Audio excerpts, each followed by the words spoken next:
What is really going on, crypto savages? You are listening to the CoinSpice podcast with host C. Edward Kelso, editor-in-chief at coinspice.io, your home for spicy crypto things on the net. So this is really a long time coming for me.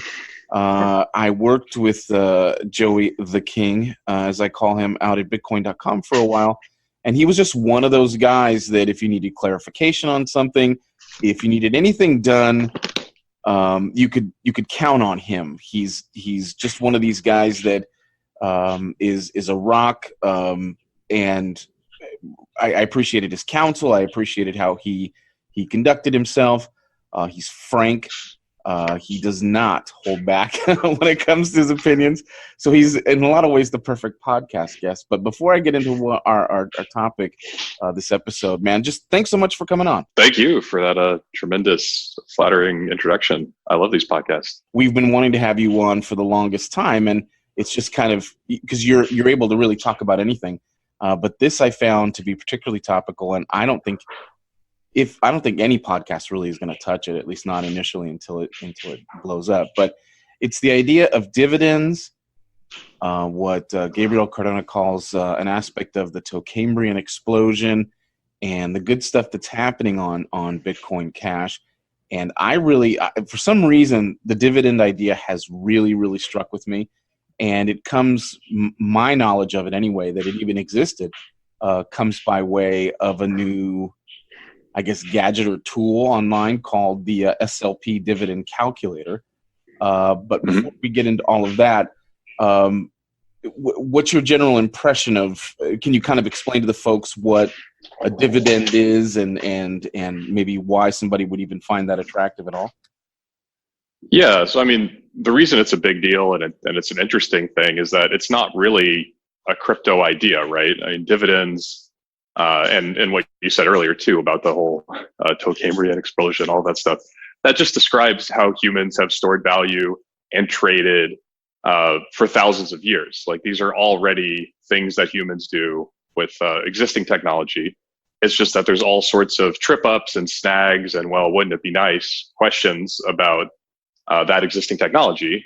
And that's where crypto comes in, and that's when it gets interesting. So the fact that we're able to take care of some of those snags and the legacy systems and put this into crypto is why it's exciting and interesting, really. It's not like, oh, wow, dividends is brand new. It's like, nope, like, humans love these for a reason. Like, there's a lot of sound investment reasons why these things exist, why humans have gone through this stuff, how we trade and create value and all of that. And now it's just something that we're able to do with some of the benefits of cryptocurrency. And those benefits are things like, pseudonymity, security, and bearer assets. And I think the word dividend was such a great word. Whoever struck it, whoever coined it for this particular piece of software, because it like you say, it resonates. So we know this sort of in the wild or in the legacy world in institutional finance. There are people who, if you talk crypto, if you talk tokens, if you talk cryptocurrency, or you say anything, their eyes are going to glaze over. But there are people with money who literally live on dividends. So they'll have their investments, and I'm trying to think of a proper metaphor, but essentially a company will sort of kick back to them for being loyal, for holding their shares or what have you, and will actually pay them essentially, part of the profits, or sort of a reward of sorts. So I mean, we're really just talking about capitalism here, right? So right. I mean, if you own, for example, stock or a share of a company, you're taking some of the risk, and you are entitled to some of the benefit. And that's how it works. Like, the company is able to raise money by saying, hey, look, like, we need some more capital. Here's what we have in place. Here are some of the risks. Here's how we believe we can handle them. And then you as an investor can look at that and say, I like the assessment of the risks. I like the opportunity. I'll also take a fraction of that risk. And if there's lots of investors like me, then we'll all be entitled to a fraction of that gain. And it's just capitalism writ large, right?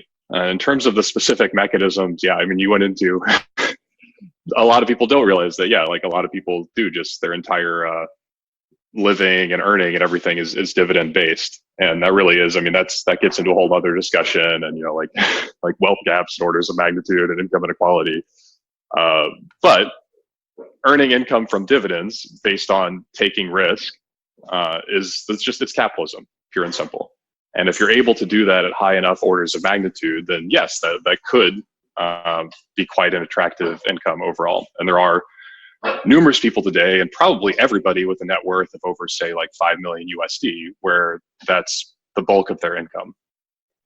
Yeah, and is it crazy to you? This is kind of a rhetorical question, I guess, but is it crazy that we're now entering this phase of cryptocurrency that I'm not gonna put too much on it and too much hopium and say we're competing with legacy, but which would be, of course, a lie. But the idea, to me, it's crazy, like wild, that we're even thinking about dividends, wild in a good way. That this makes so much sense when you finally see it. That companies now, who maybe for whatever reason were hesitating with cryptocurrency and couldn't really wrap their mind around it, they now, I think, they have a way in to I guess there's sort of a linguistic liaison between the tech and that traditional way of doing things. Does it, like, when you first heard, well, I guess I should ask you this: how did you first come upon the idea that dividends with SLP would even be possible? Like, was that your idea, or who kind of approached it? Oh, I wish that was my idea. You guys can't be too flattering on these interviews. I'm a developer. I work at Bitcoin.com, and I'm also in like a bunch of these Telegram groups, people who like Bitcoin Cash and people who like the history of money and all of that. And for this specifically, like, people had been throwing out this question. And for this calculator, I think Roger was just like, hey, it'd be great if we had a tool that let people send an amount of BCH to people who hold certain SLP tokens according to how much of that token they have, which is just, the same model used in other dividends for things like, for example, public equities. Tokens and things in crypto, inevitably you get into ICOs, right? And one of the things that humans really like to do, I mean, we've said like, oh, humans love to store and create value and all these, humans also love to speculate and to gamble and to try to get rich, in almost any way that they can. And this is true long before crypto, long before public equities. Like, land speculation is way, way in our DNA. So I hadn't really thought about this stuff specifically as it relates to BCH. Now, of course, as somebody who's used crypto for a while, I've seen how this played out on Ethereum, or is playing out. And I'm not going to say like that's concluded anything. Right. But once that technology exists, what's the first thing humans do is they kind of go crazy with it and just speculate. So you had all these ICOs come out in 2017, essentially because Ethereum was a platform that enabled that in a pretty straightforward and elegant way. I'm not a total expert on Ethereum, so I won't get into that too much. But that was mostly about like, hey, if we have this ICO and you create this token, then you could use it to raise money, which is very, very different than from this dividend approach that's possible on BCH. So you're now referring to, say, probably the most popular iteration on Ethereum would be the ERC20 token, right? Sure. Yeah. Which I'm not an expert in, but you have Ethereum, you have your smart contracts. So there's a little more functionality you can do with BCH and tokenization. And really, we keep saying tokenization because that's the word that's stuck when it comes to cryptocurrency. But we're just talking about creating one asset that represents another asset. And this used to be one of the earliest things people were excited about doing with Bitcoin BTC. Well before the fork, you had something called colored coins. And effectively, that was just saying, hey, like, you could take small quantities of BTC and identify them somehow and then start trading them. And then you could say, those mean something else, right? You could either have a company say that those are shares in a company, or maybe those are shares in like an index fund, or maybe they represent real estate, whatever you want. And a lot of people were very excited about that on Bitcoin. And of course, all those people were told that their excitement was meaningless and they should go do other things. And one of those people was Vitalik, who built Ethereum, and other people like that said, okay, well, we're going to have to fork and create Bitcoin Cash, since effectively they used to have this on BTC and they electively disabled it. Right. And so then we get the eventual fork into Bitcoin Cash, and it takes, roughly 2 years for anything like tokens to appear. And that's, a whole other debate and rehashing of, of things that have gone on. Well, the thing is with BCH, it's an optimization debate. And I think that's a good thing. And I think that will always happen on BCH. Yeah. Because once you have the block size space, then it's like, well, what's the best way to do this? And the two approaches that have happened so far, and I'm not necessarily an expert on either of them, are Wormhole, that happened shortly after the fork, right, and SLP. And those aren't the only ways of doing tokens on BCH, and people are still looking at other novel ways to do it. But SLP just utilizes information in the OP return field of a Bitcoin Cash transaction. So you're effectively, it makes it very easy to create any token that has a unique ID and a limited supply if you want, or a controllable supply if you want, in a transparent way. So any users or traders of that token would be able to see its history and see its supply and understand what's happening with it. And once you have that, which is just an implementation of tokenization, maybe there'll be more in the future, but it lets you say, hey, there are some things on this blockchain that represent other things. And that's really how the entire modern economy works, right? Like, that's how your bank account works. That's how owning shares works. That's how owning land titles works. It's the same thing. Now it's just on a blockchain. Yeah. The more you talk, the more my mind just kind of blows, because this used to be just, again, as you were talking about, from the colored corn idea, from these, it was just sort of fanciful, almost salon debates. And now it's actually, it actually exists. People are actually doing this. So I know the Badger wallet there's functionality there with regard to the SLP calculator. Do you know if Electron Cash is doing it as well? So the SLP calculator itself, we can talk about that tool, but my role as a full stack developer in the cryptocurrency ecosystem, essentially what I do is I find cool stuff that other people built and I just kind of tie it together. So the calculator is nothing revolutionary at all, right? Sure. It's just like, hey, these tokens exist. Wouldn't it be cool if we could just figure out what BCH addresses are holding them? And because these are BCH addresses, then we could send BCH to them proportionally to what level of tokens they had. Or really anything else, right? With that information, there's lots more innovation that's possible given those preconditions. So the calculator itself is just a web front end for solving that problem. The guys that created SLP already did a lot of the work, and they already have something called like SLP DB that lets you scan the blockchain with interesting queries like, hey, how many addresses are holding Spice token and have this much to that token, and just almost immediately give you that answer.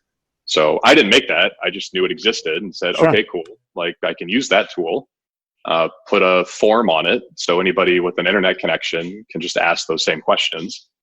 Then there's other great existing tools that, for example, create invoices. So the calculator itself isn't a custodial instrument. It's just an effective demonstration of a technology that's possible on Bitcoin Cash. And if somebody wants to use it, they can use it. So what it does is say, like, you go in, you say, for example, oh, I want to pay 100 Bitcoin Cash to all holders of Spice token. And you would say, you'd copy paste the token ID, so it's unique to Spice, and you'd enter, 100 BCH, that's how much you want to pay, and you'd say calculate.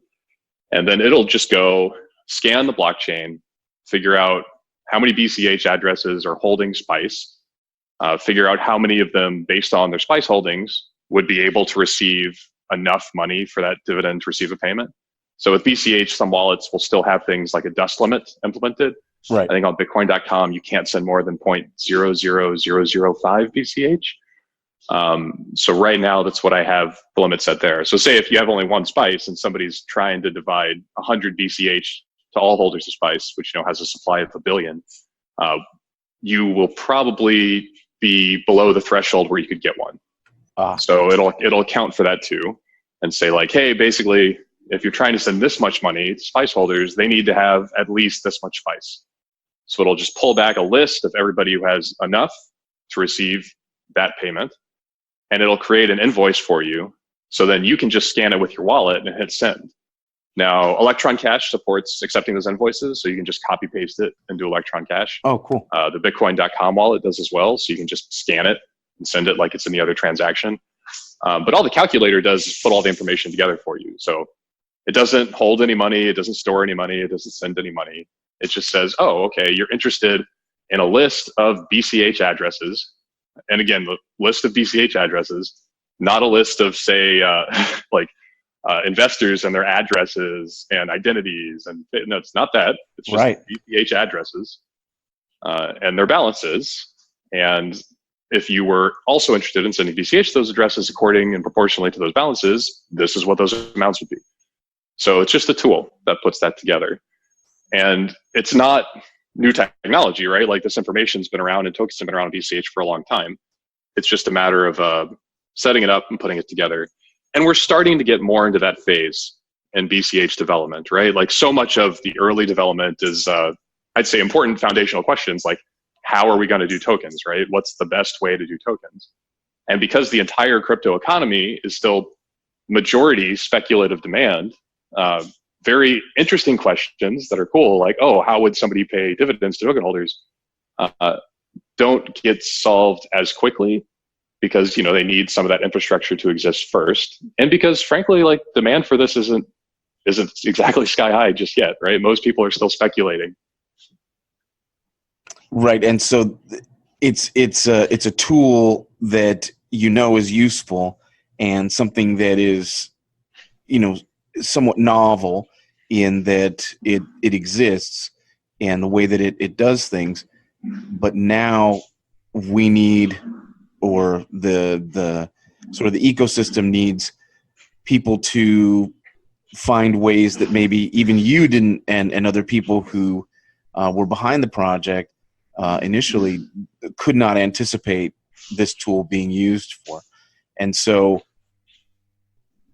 is there a way, we had sort of a discussion this morning at a staff meeting at CoinSpice, and someone was asking me, well, can these essentially shoot out NFTs at some point, like sort of SLP tokens to SLP token holders? It gets so meta and kind of the game. Yeah. I mean, the answer to that is yes. You could also, it would be a way for, one thing to do is you're like, oh, I've released this token and I want to reward people who hold my token, so I'll send dividends, right? That's what the dividend calculator does currently. But another idea you might have is, hey, I have this token and I want it to do well. Wouldn't it be great if, like, I could make sure some of the most important addresses in BCH had some of this token? And you might not know who those people are, but you might just have certain metrics you like. Well, you might not know, right? Like, or maybe you do. Like, who knows what information you have? But if you make some token and you're like, hey, I just want to make sure the 10 wallets in BCH that have the most BCH get this token, right? Like, you could do that. Or you could say, like, I want this token to go out to everybody who has SPICE. They're also going to get this token because people who have SPICE seem to be really into social media, and I have this product I'm trying to promote, and I'll do that. There's really kind of limitless possibilities. The interesting ones for crypto are, what's different from legacy, what makes it special, what makes it easy.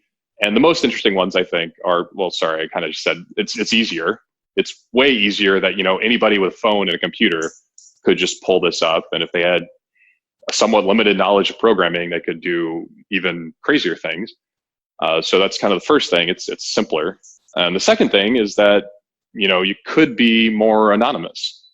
So bearer shares are a thing, that's existed long before cryptocurrency. And I'm not going to say gold's not exactly a bearer share, but we'll say bearer assets, like gold and silver, right? Like, you have money that's not necessarily tied to your identity. If you can just trade it with somebody, you can realize that value, and that can be, bushels of wheat, It could be fiat currency in any given country or whatever. Now, they've also had bearer shares for things like equities or companies. And you see them in movies sometimes, like really fancy pieces of paper and all the things they have to go through, right, to prevent fraud and counterfeit, which happens all the time anyway. But with an SLP token, it could be much easier to prevent some of the traditional ways of fraud. I'm not going to say that, fraudsters aren't always going to be involved in some sort of an arms race with wherever humans store value. Like, of course, that happens in cryptocurrency. But you won't need fancy embossing and columns outside of your building or whatever, right? You'll just need a hash that matches up with a token ID in this case. But the other thing about those bearer shares and why humans would have liked those, right, is that it's not necessarily tied to your identity. So it's a way to store value without relying on custodial third parties or people knowing who you are and knowing that you have that value. But a complicated issue with bearer shares, while people before cryptocurrency would have liked them and liked the anonymity that they could bring, it's very difficult to track down holders of bearer shares and pay them dividends, right? Like, unless you just have like the coordinates of safes or like some other crazy spy gadget, right? Maybe it's like you're meeting in a park and you're like, oh, okay, that's the guy, he's got the shares, like I'm gonna leave this briefcase. Like, it's totally crazy what you would have to do right. to have anonymous bearer shares that receive dividends. But with SLP tokens, it would be crazy simple to do that. Now, the ecosystem's not really at the point, right, where we have a bunch of companies that are like, oh yeah, like we have all these filings and we're just not gonna use NASDAQ, we're gonna use these, like we're a long way from something like that. Sure. In terms of the economy. But in terms of the technology, we're not a long way. Like that stuff's there. Again, that just is so incredible to me. So looking forward, and I guess you kind of actually have already said this, but where do you see with your crystal ball something like the dividend idea, SLP tokens, Bitcoin? Because right away headlines today are screaming about problems on Ethereum with things overloading. People are complaining about token ERC token prices, transaction fees. There's a giant debate within Ethereum. I mean, I don't want to describe it as a cluster F, but there's a lot of there is an opening in the space for something like an SLP token, to put it mildly. So looking forward with some of these other problems, traditional finance, where do you see this going? Yeah, so usually I'm a little reluctant to answer crystal ball questions, but in this case, I'm not reluctant at all because I know exactly what the first thing is going to happen is. The first thing that's going to happen is that people in the crypto community who are threatened by BCH offering something that customers want are going to start screaming that it's illegal. I would say BSV or BTC trolls would be prime candidates for this. Maybe we'll get like a letter sent to the SEC or whatever. They'll do something. Maybe Craig Wright will sue somebody again. But yeah, that's the first thing that's going to happen. And eventually, after all of that dust settles, people say like, no, it's just like any other technology. People can do good things with it. People can do bad things with it. Eventually, I would think that it will lead to more adoption. And this is when I'll get more fuzzy on the crystal ball stuff, right? Because obviously I'm going to say that I love BCH. I want a lot of great things to happen to it. But if you look at it from the perspective of a business owner and you're like, hey, I see a lot of stuff is happening on cryptocurrency. Some of my customers are using cryptocurrencies. I would like some way to interact with that market. What's the easiest way to do it? And you'll see you have some choices, right? You'll look, oh, I've heard about Bitcoin. Let's check out BTC. You'll immediately see that that's totally impossible. And not only is it impossible, but all the people who used to work on it that thought maybe it could happen are actively prohibiting it from ever happening. So you'll say, right, well, that's out the window. I guess I won't do that. Then you'll see, okay, well, there's Ethereum and there's BCH. And honestly, right now, like BCH probably isn't even that conversation for most people. Just the awareness isn't there the same way Ethereum is, the way they had that explosion in 2017 and everything. But even if the awareness is slightly less with BCH, the simplicity is far greater, right? Creating an ERC20 token isn't impossible by any means. But it's certainly more challenging to do than creating an SLP token. Creating an SLP token just involves downloading a wallet, giving it a name, clicking send. You can do it for a handful of cents. Unreal, just unreal. And hopefully this drives even more, ideas, because again, for me, the sort of the killer app or the killer version or iteration of this idea would be the dividends in the traditional sense, but also these sort of in-game rewards, tokens on top of tokens, non-fungibility, expressions of it, and watching that just explode for the gaming community. Has there been much talk about gaming and games with regard to this? Just of what you've seen? Yeah, so there's been a lot of talk. I wish there'd been more development work, but of course that always takes a little bit more time. We've been using the term dividend simply because that's one of the kind of legacy finance use cases. But of course, it's not restricted to that at all. Really, it's kind of a higher order component here. What we're really talking about is just sending money to people for reasons, right? And this is just a technology that enables that. And it could also be sending tokens to people for reasons. So it could be points in a video game. It could be money to players of a video game. That could all be just handled in the actual code of the software. So it doesn't have to be, I'm saying right now, it's so easy, right? Just go to the web page, enter this information, click calculate, and send a transaction. That's way easier than what businesses have to do when they try to process dividend payments, or what, say, royalty management companies have to do when they try to track down everybody who owns whatever share of a music royalty and how much money they need to get. Yeah, it's way easier than that. But if you're talking about computer games or other point systems, it could be way more automated, right? You could totally take out the guy sitting in the chair kind of figuring out how much he wants to send to who. And it could be based on events in a game or items in a game or anything like that.